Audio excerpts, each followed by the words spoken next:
John Brown, Ross Brown, thank you very much for spending the time with me this afternoon to chat about the Brown Brothers family group.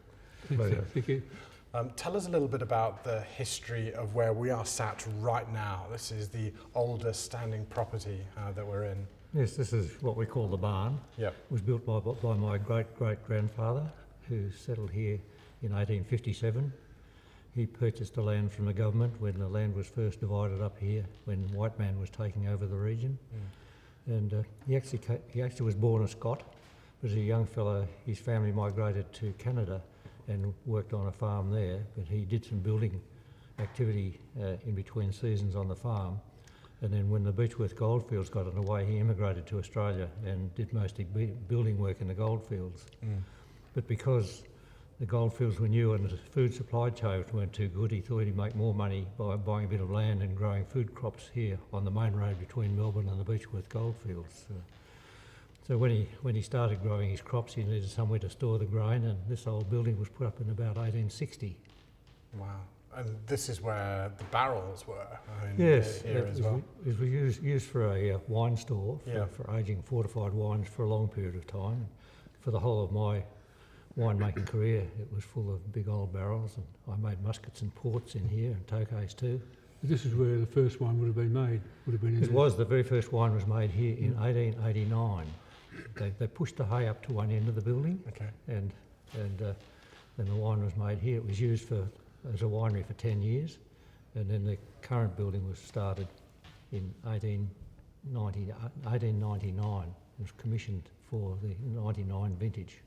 There's quite a good story about the pitch of the roof, isn't there? That from his time in Canada, he was familiar with building buildings to take snow away. That's right. And it's 4 times or 3 times we've had snow here in 150 years. Yes.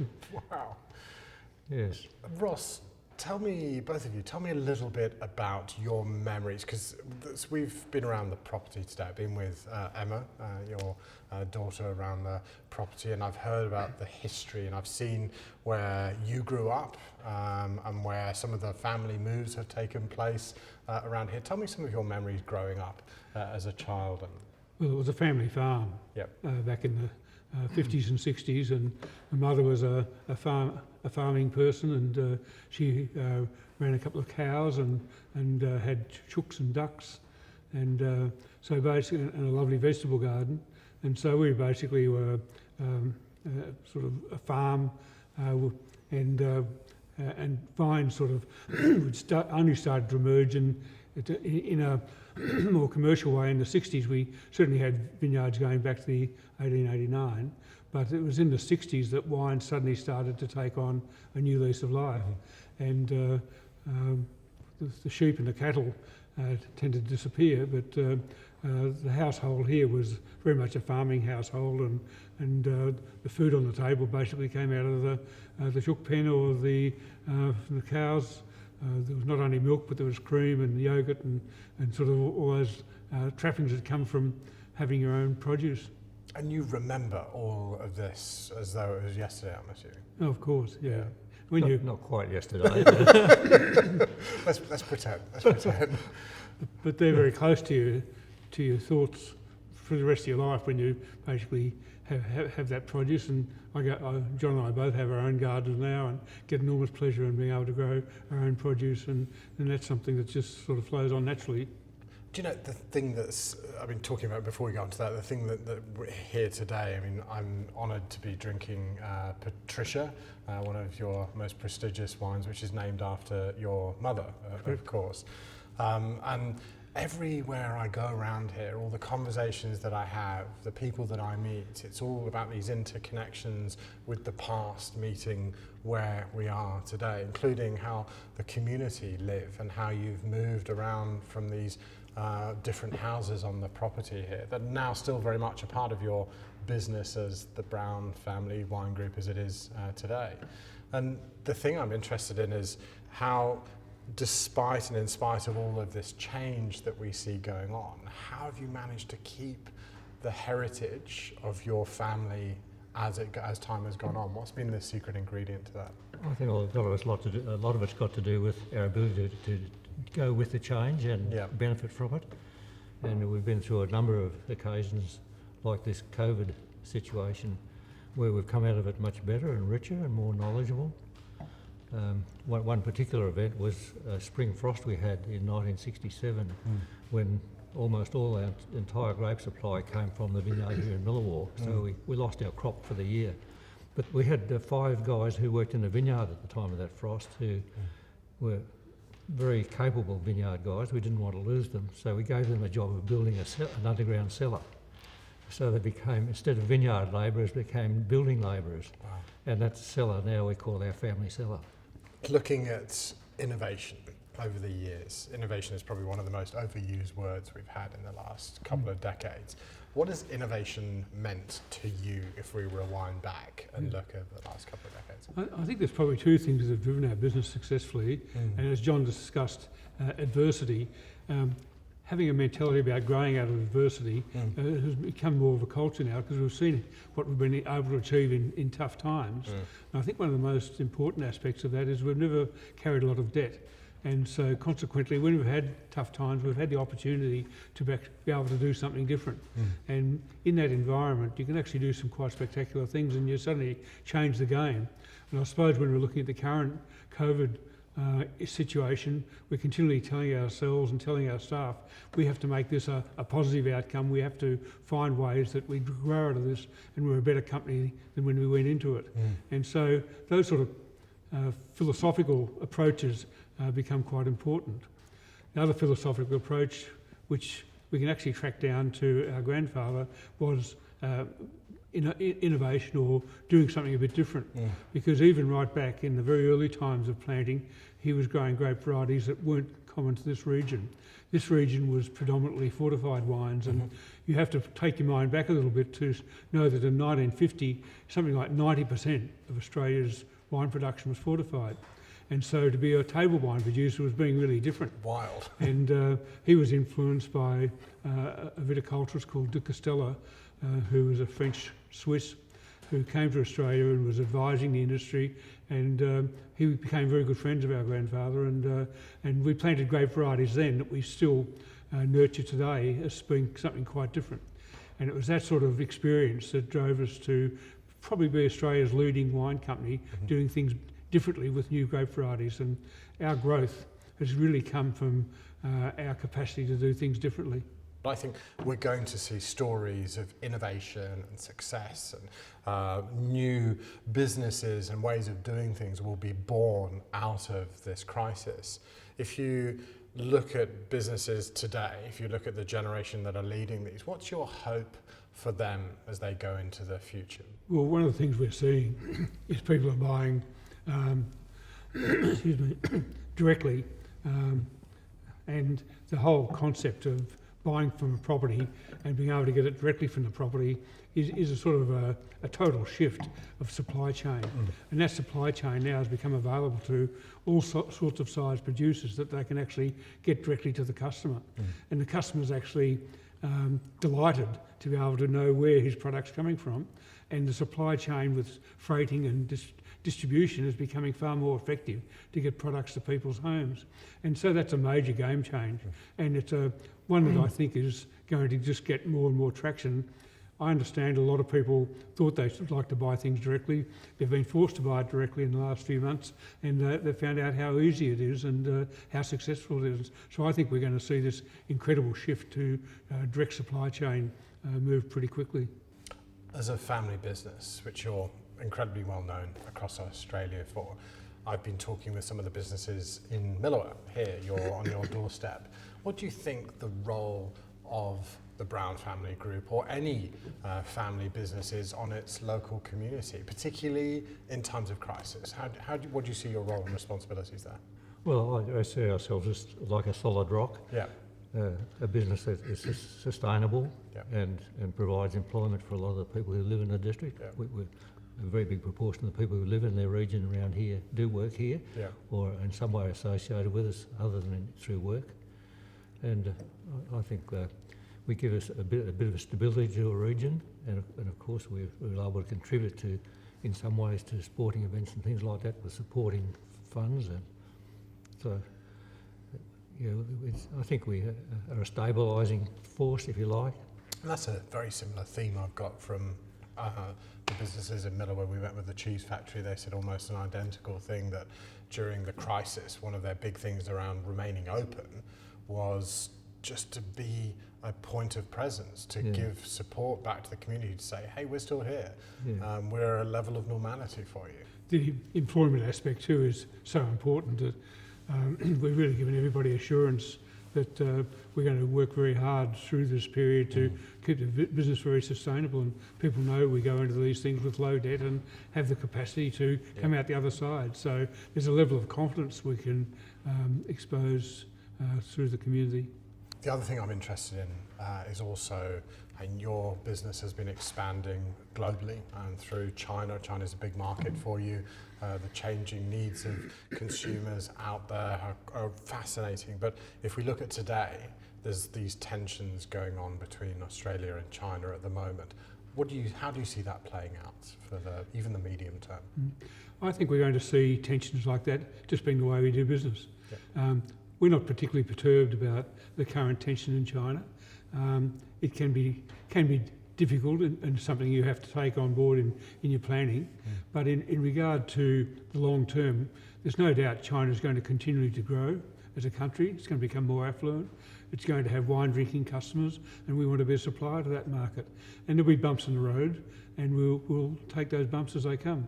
But we're not going to back away from planning a long-term growth pattern with the Chinese market. We've got quite a big investment up there. We've got Chinese working in the market as part of our team, and the relationship we have with the Chinese market doesn't reflect what you hear politically. So the politics will be the bumpy road, and outside the bumpy road we'll have wonderful relationships.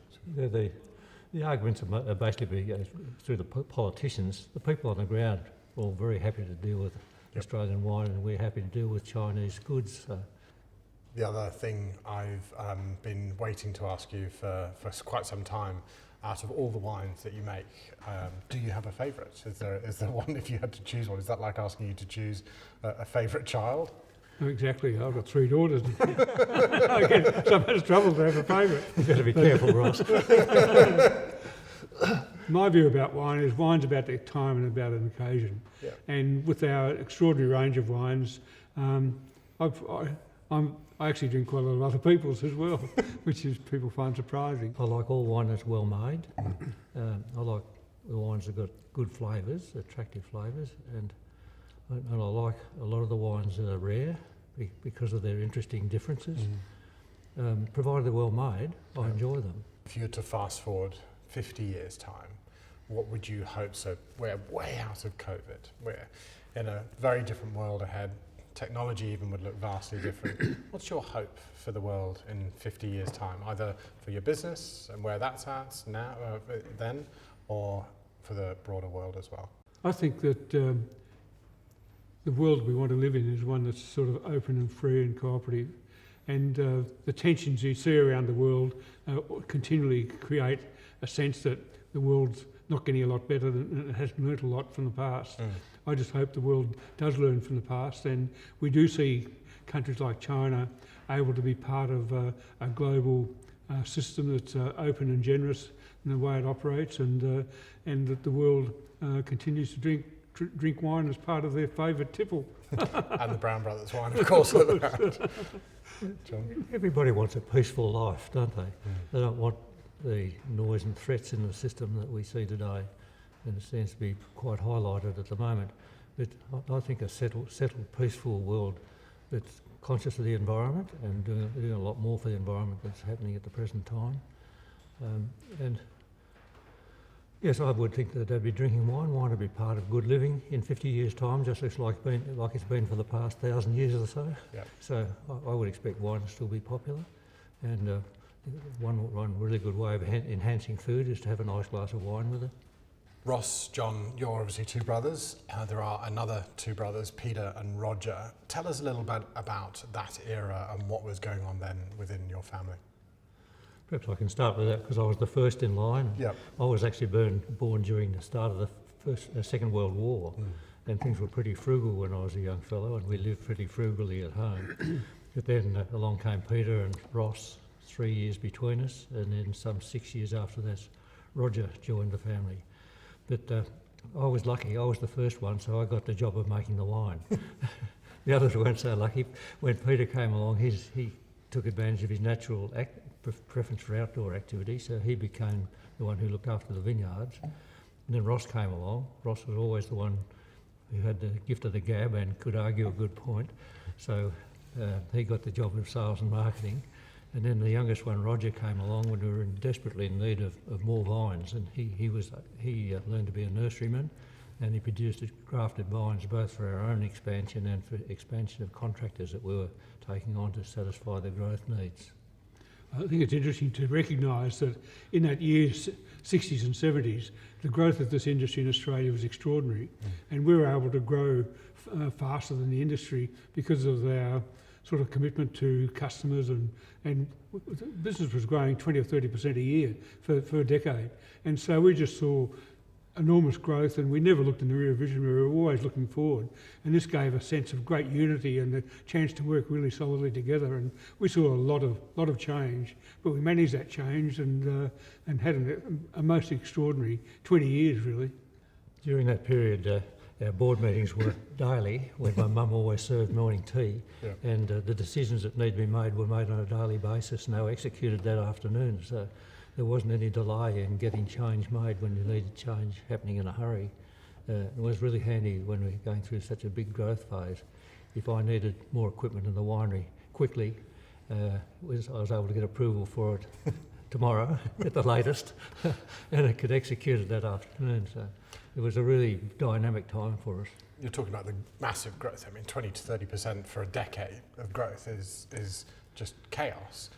What other type of chaos did you have to deal with, and what was the biggest challenge you had during that phase, if we're looking at that? I think the fact that we were learning on the run, because we're going from being a cottage industry into a big business. That's right. And that challenged us every day, really, didn't it? It did, yeah.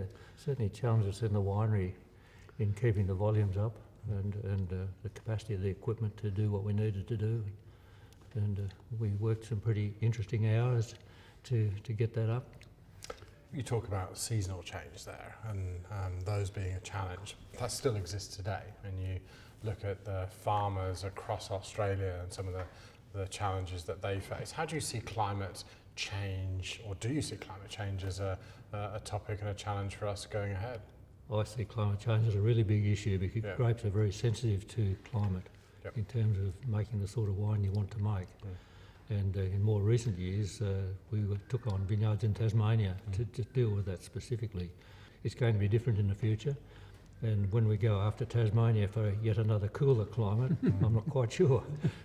But in your lifetime, you've seen the vintage move forward 4 weeks, haven't you? Yes, 3 weeks. I've still got the harvest records of my dad from the 1930s, and the same variety picked at the same maturity here in Milawa is now ripening 3 weeks earlier.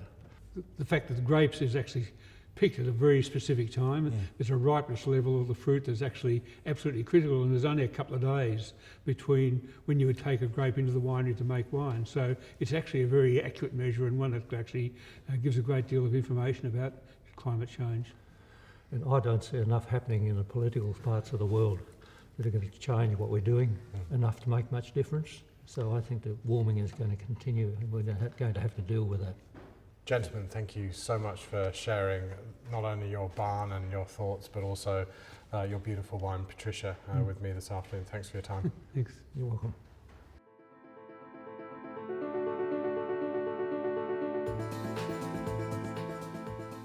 You see, other than the fact there are no members of the public here at all, you wouldn't even know there's a crisis going on. And that's because of the culture. The family that is the Brown Brothers family group. They are a tribe in the truest sense. You see, you throw a crisis at these guys and they get innovating. They start working on what their new future looks like. And for them, their future, it's all about intimacy. Not just with their customers, but also with their communities and with the staff within the business as well. You see, technology will create intimacy at a certain level, but you can't manufacture what they have here. And when I look to the future, it's all about how can we be more human with each other. This family is incredibly intelligent, but there's nothing artificial here in the slightest. And that truly is what our future is about, being more human and less artificial.